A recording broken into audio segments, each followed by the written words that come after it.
Assalamualaikum warahmatullahi wabarakatuh. Perkenalkan, saya Dea Miranda dengan NIM 07011282429141. Di sini saya akan menjelaskan materi mengenai hukum pajak dengan mata kuliah Sistem Hukum Indonesia dengan dosen pengampu Bapak Ar-Rahman Sapebri, SIP, MSI.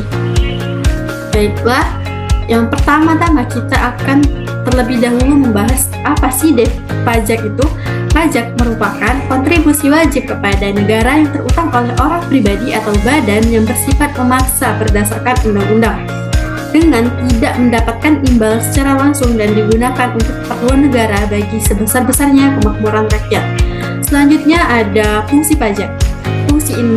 Fungsi pajak ini terdiri dari 3 macam. Yang pertama, fungsi penerima, yang dimana pajak berfungsi untuk menghimpun dana dari masyarakat ke kas negara yang diperuntukkan untuk pembiayaan pengeluaran pemerintah seperti belanja pegawai, belanja barang pemerintahan, dan lain-lain. Yang kedua, fungsi mengatur, yang dimana pajak ini berfungsi untuk mengatur struktur pendapatan di tengah masyarakat dan struktur kekayaan antara para pelaku ekonomi. Yang terakhir ada fungsi distribusi pendapatan. Pajak berfungsi untuk menghimpun dana dari subjek pajak yang memiliki penghasilan dan selanjutnya oleh pemerintah memberikan bantuan kepada masyarakat yang kurang mampu melalui program KIS, KIP, pembangunan desa, dan pembangunan infrastruktur. Selanjutnya ada syarat pemungutan pajak. Pajak bila ia terlalu tinggi, masyarakat akan enggan membayar pajak. Namun bila terlalu rendah, maka pembangunan tidak akan berjalan karena dana yang kurang. Untuk itu ada syarat pemungutan pajak, yaitu yang pertama harus adil, tidak mengganggu perekonomian, yang ketiga harus efisien, dan yang terakhir harus sederhana.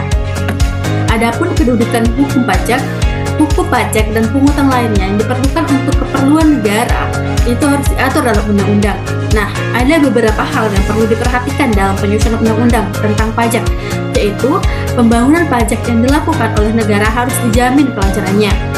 Kedua, jaminan hukum bagi para wajib pajak untuk tidak diperlakukan secara umum. Yang ketiga, jaminan hukum akan terjaganya kerahasiaan bagi para wajib pajak. Selanjutnya itu perbedaan pajak dengan jenis pungutan lainnya. Nah, kalau pajak itu adalah pungutan wajib dari rakyat kepada negara tanpa imbalan langsung, digunakan untuk membiayai pengeluaran negara seperti pembangunan dan pelayanan publik. Sedangkan pungutan lainnya yang seperti retribusi itu dikenakan sebagai balasan atas jasa atau fasilitas tertentu dan biasanya diatur oleh pemerintah daerah, dan sedangkan pajak bersifat umum dan diatur dalam undang-undang.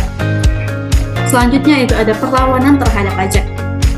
Perlawanan ini terdiri dari 2 jenis. Yang pertama, perlawanan pasif, yang kedua perlawanan aktif. Perlawanan pasif merupakan hambatan yang mempersulit pemungutan pajak dan mempunyai hubungan erat dengan struktur ekonomi. Sedangkan perlawanan aktif adalah semua usaha dan perbuatan yang secara langsung ditujukan kepada pemerintah dengan tujuan untuk menghindari pajak. Oke, yang terakhir ada kesimpulan. Pajak merupakan kewajiban setiap warga negara yang berperan penting dalam mendukung pembiayaan negara dan pembangunan. Melalui pajak, pemerintah dapat menyediakan fasilitas dan layanan publik untuk kepentingan masyarakat luas. Oke, mungkin sekian. Itu saja pemaparan materi mengenai hukum pajak. Sekian, terima kasih.